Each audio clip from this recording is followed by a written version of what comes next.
So yes, guys, today I'm joined with Bristol City legend Scott Murray. How are you, mate? I'm good, thank you. How are you? I'm really good. So firstly, how's lockdown been for you then? Have you been coping well?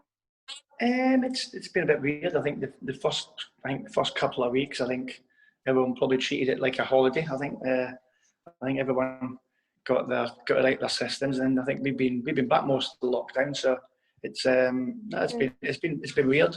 I think as I said, it's been hard work most of the time. I think to get the 9 games in as quickly as possible was very tough. So I think as I said, it's been tricky, but I think everyone it's been up at the training ground working have worked extremely hard to get the games going, I think.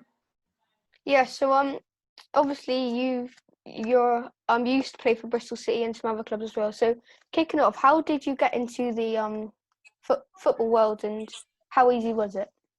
I think well, I grew up in a little village called Mintlaw in the northeast of Scotland, which is it's a very remote area of Scotland. I think there's not many people about, and I think the only things that we used to do as a kid was literally go to school and play football. So I think played for the local boys club team. I think we were lucky enough to have good teams growing up, and a great manager, Bill McGruder, he's still one of my friends now. And as I said, we grew up all this. As I said, little small villages. You're literally the same teams all the time. So it's good. You grow up with the same people, and as I said, they're all very good mates now. So I think played with the boys' club until I was about 15. Then I ended up signing for a Highland League team called Fraserburgh. I think people from our village tend to sign because it was the next step up. I think it's probably the equivalent of Bath City. I think. Yeah. I think, and then as I said, I was playing there from 15 to 19 while working in a fish factory, cutting fish and driving forklifts and just enjoying myself really. And as much as I wanted to be a football player, I didn't think for 1 minute it would ever happen. And then all of a sudden I got to 19 and all these trials started happening. I was at Rangers, I was at Aberdeen, I was at Liverpool, and then ended up at Aston Villa, which was unbelievable for me. So when you were young, you said you grew up like everyone loved football. Did you think you were going to be where you are now? Did people around you know you were going to become a footballer? Not at all. I think even at school, I was playing in the school team, but I was never picked for any of the selects or anything like that. I was as I said, it was nothing. I don't think I was anything special anyway, but it was one of them. I was just a lad just playing football for his school team. Then on a Monday, Wednesday, training with his mates, and then playing on a Saturday. So it's a bit weird. If you'd asked me when I was 19, if I'd played all these games for Bristol City or career games, I'd have probably laughed at you. Yeah. So you said you were working in a fish factory, and then you moved into football. So you were still young when you did move down to Aston Villa. Then how was it moving away from all your family and stuff, moving down to Birmingham? It was horrible. It was as I said, we've got to be a close knit family. I think all our cousins, all my relatives are from the same village. Yeah. I think as I said, the first Christmas I always remember I was sitting in my digs in Birmingham crying because I wanted to be back home. Didn't enjoy it. Well, I enjoyed it, but it's the first time I was 19. It's the first time I'd ever moved away from home. I think before then it was probably going on lads' holidays. It's probably the longest I've been away. So I think once I got the first Christmas out of the way, I think after that it was a lot easier. That's for sure, definitely. Was there one moment where you were where you thought it was the wrong move for you? Did you ever think about that? Or?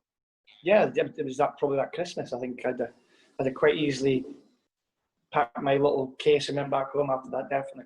But I think in the long run, I think it's like I go back home to my village now and I still see people doing exactly the same thing. So I think, to be fair, I've had a good career, enjoyed every single minute of it, and I'm glad I stuck it out.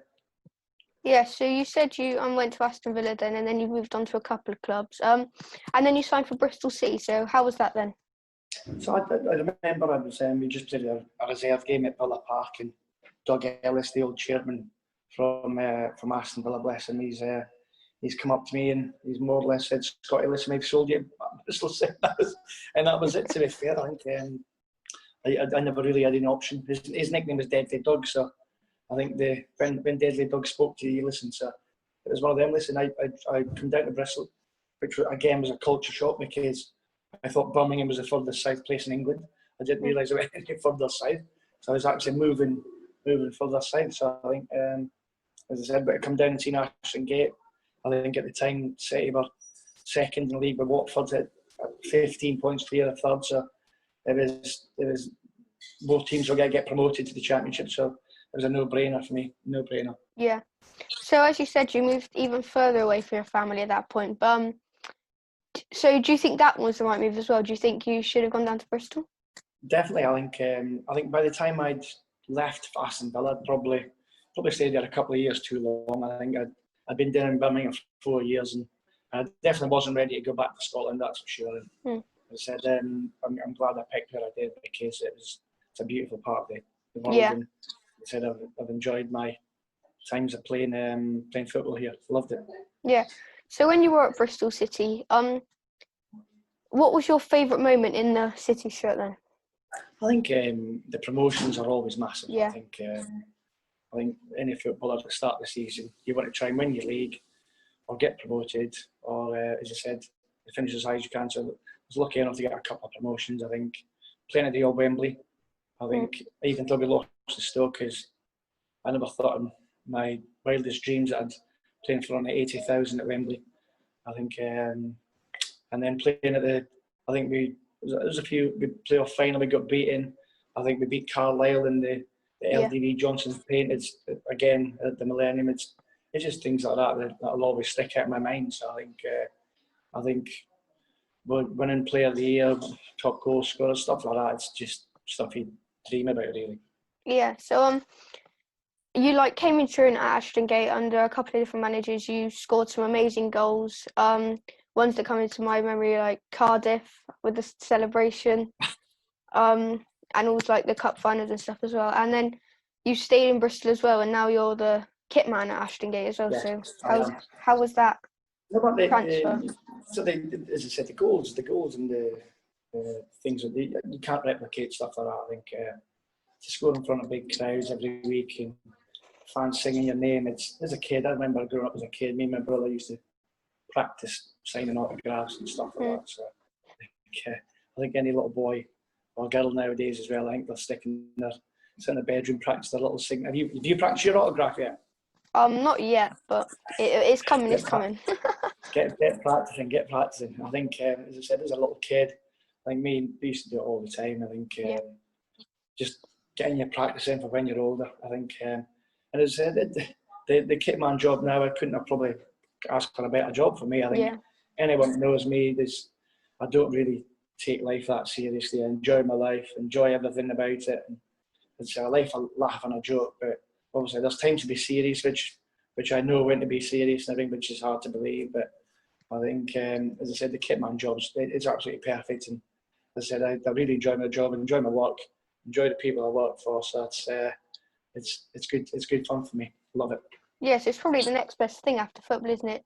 Being in and around the dressing room and stuff. Yeah, the playing's actually the easiest part. Yeah. I think the kit man job, it's hard enough. As I said, I've come down to Croydon with my boy. It's probably easier to look after him than it is all these football players. I think so. There's a few good ones in the sea. There's a few that I need to look after. So I think, but all in all, they're absolutely a great bunch of lads. And as I said, I think people don't realise the last 6 weeks or so the work going on behind the scenes. I think just to get the games going is unbelievable. Honestly, it's frightening. Yeah. So you're saying it's harder than playing football as well. So people would probably think it's quite easy being a kit man. You're just putting the kits out and watching the game. But how hard actually is it then? Well, put the case, I forgot the shin pads. We played Middlesbrough.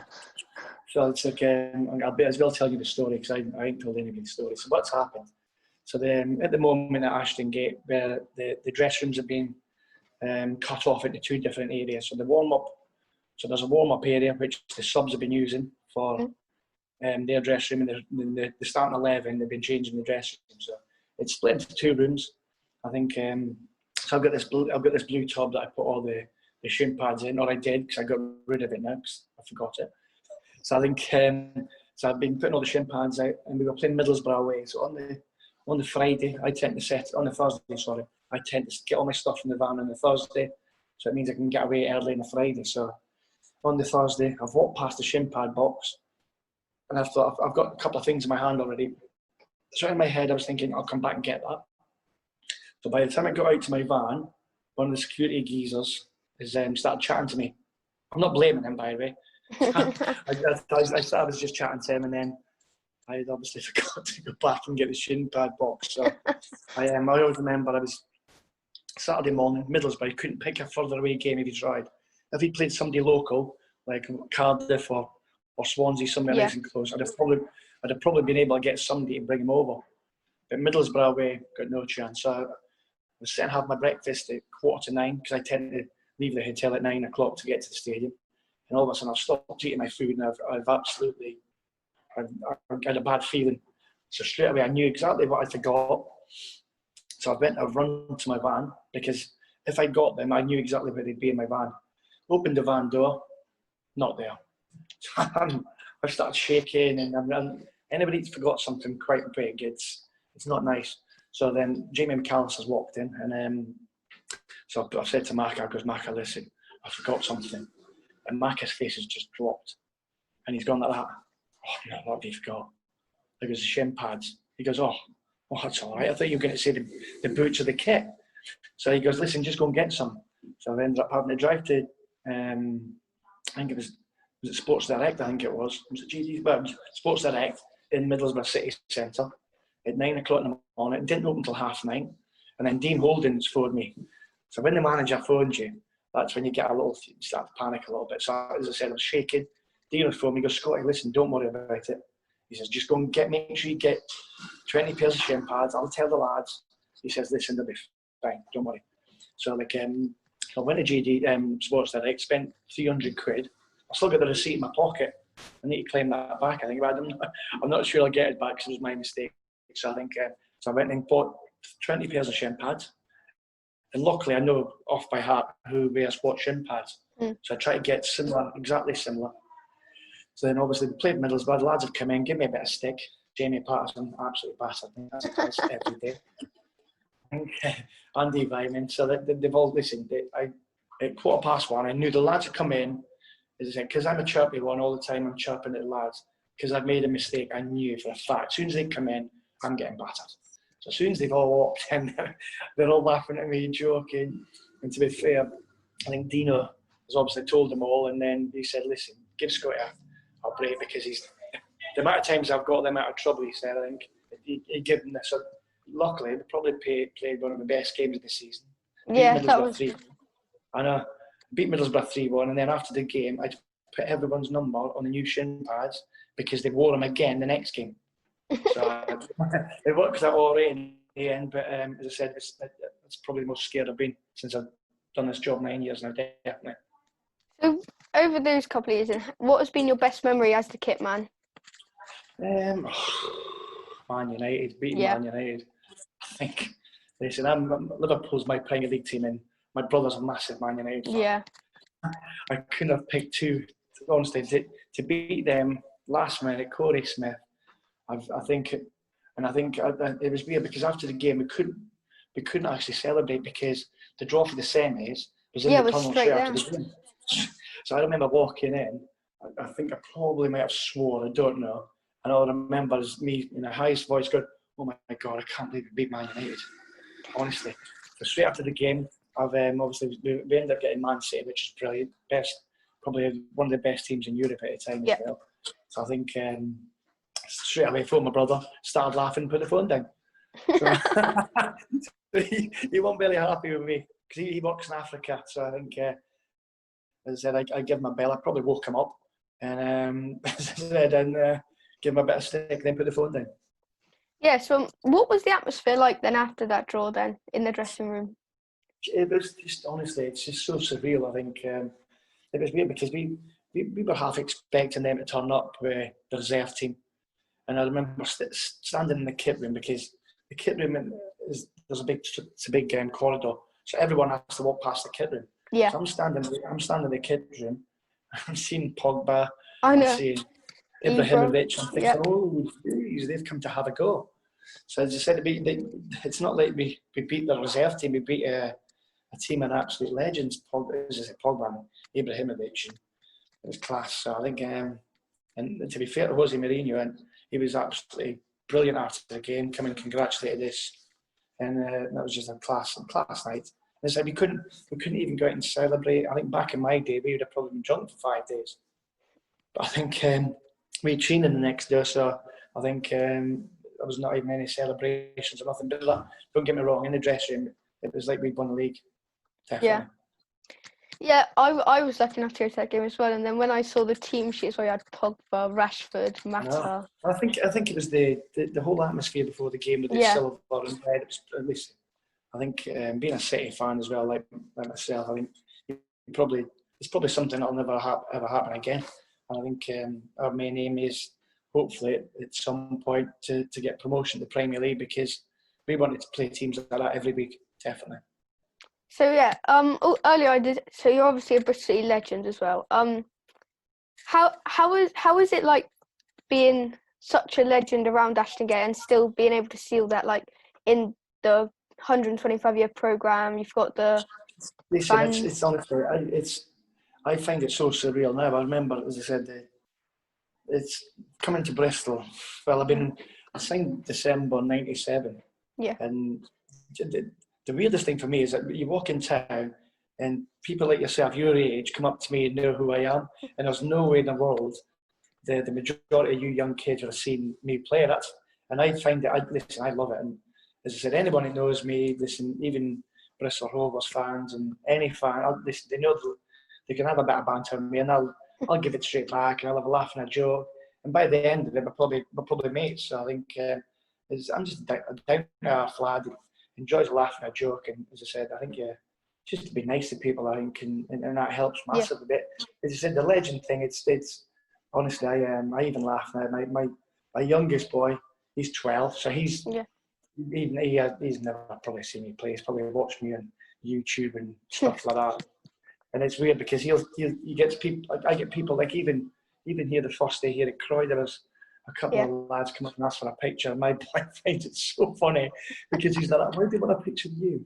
But it's like, and I've got nothing but great memories at this place. And as I said, the people have made me so welcome over the last 20 I'm rubbish at maths, 23 years, 22 years. And as I said, it's so humbling when it happens. So it's, as I said, it is my home now, and it'll be my home for a very long time. Yeah, so if you had any advice for young people like me who wanted to get into the football world, either as a player, media, kit man even, what would that advice be? I think football, I think always listen to your coaches. I think that's one thing I've always done. I think all through my career, even when I've been dropped or not been playing well and the manager's not picked me, I think one thing I've never done, and they probably all agree, I've never knocked on his door asking why I should be playing. I think I'm not sure. I'd say to my boys, well, listen, if you're not playing or you've been dropped, there's a reason you've been dropped. You haven't been performing on the pitch. So I think you need to turn up training on the Monday, and by the following Saturday you need to be on that pitch. So I think just work hard, listen to your coaches, and you know what, managers will take hard work over ability any day. So I think if you've got ability, then even better. But you know what? You can. There's one thing you can't coach is hard work. There's only one person that can to do the hard work. It's yourself. So I think one thing I always run about with a smile on my face, enjoy myself, and I think, as I said, I'm the biggest believer that hard work gets you anywhere you want. Yeah, so you were saying about you never go up to the manager and stuff. Do any of the City players ever go up to you and like take out on you rather than the manager? No, because they know if they try and give me a bit of stick, they'll get it back twice as bad. So don't worry about that. No, I think, as you say, Jamie Parsons will try and give me a few bits, but I'll probably end up shooting him down straight away. I'm usually waiting for him anyway. He's usually the one that tries to give me some, but I think As I said, no, to be fair to the lads, they're as good as gold, honestly. We've got a great bunch, and they're all fighting for each other. And as I said, it's looking forward to the new season already. Yeah. So thank you for coming on, Scott. You've been an absolute legend. My pleasure. So what's your plans today then? What are you up to today? Going to get my hair cut and I think I need that. I probably need one of them as well. So I think I'm going to. So there's where we're staying. There's a little bar. I think not far from here. So I think Aberdeen, my Scottish team, my local team. They're playing Rangers today at 12:30. So I think luckily good for me. The sun's not out today. So if the sun had been out, we'd be down the beach. So I'm going to try and blackmail my youngest boy Sam to see if he'll come down to the bar with me, watch the game. Have a couple of black currants, and get a nice burger. So I'm hoping he'll. But saying that we walked from here to Woolacombe Bay yesterday beach. Yeah. It's about 5 miles. So I'm not sure he wants to walk anymore. So I might have to get my buggy or something. So that's my plan today. Yeah, so good luck to Aberdeen then. Thank you for coming on. Hope you enjoyed it then. Listen, it's been an absolute pleasure speaking to you. Yeah. Good luck with everything you do. You too. And I hope the hairdresser's nice to you. Yeah, thanks, Scott. See you on the next one.